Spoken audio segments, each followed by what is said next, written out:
عائشہ رضی اللہ عنہ نبی علیہ السلام کور ته راغی نو عائشی بی را منډه کا ورته وی اے د الله رسوله ما ته لږه دعا وکړه. وره بیبي خاوند ته وایي ماله دعا وکړه. نن هم چېرته دا بیبي خاوند ته وایي چې ماله دعا وکړه. که دا خاوند ډېر لوی ولي او بزرګ او شیخ الحدیث او شیخ التفسیر وي که نه خو دا ښځه د ده ملاتوب او حافظي او د ده بزرګي نه مني. ګورې ښه بیا زموږ د دا وړ زنانه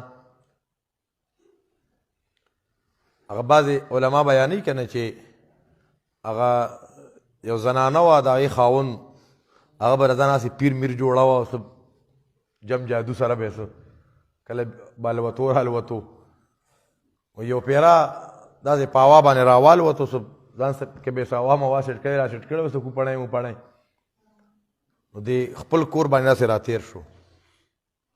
نو بیا ور دا ښځه ورته وایي چې ته وایې چې زه زبرګې ما ولي ما ولي لیدلی که نه او وختي په هوا کې روان دغې ته ولي وایي.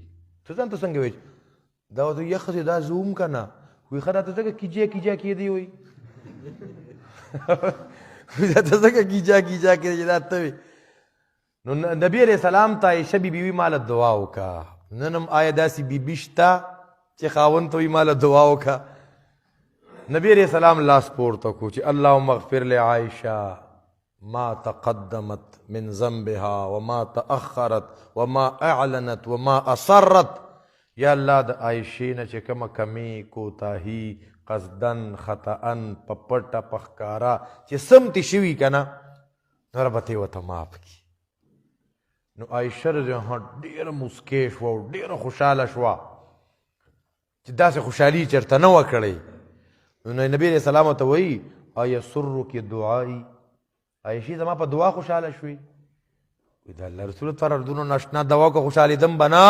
ورته وایي عایشې خبردار ځان پوه که دا کومه دعا چې تا ماله درخواست وکړو او تا ته مې دا دعا وکړه قسم مې دی په الله دا دعا زه هر امتي ته هر مانځه پسې کوم.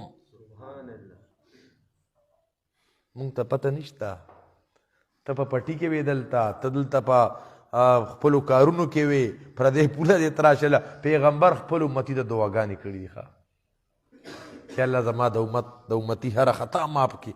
مونږ د پیغمبر څونه یعنې هغه بې وفا امت یو که نه بې وفا امت یو. ما خو حدیث لوستی مې هغه به اوس حدیث شروع کړم که نه. نبي علیه السلام فرمایي او کسان دي دا به د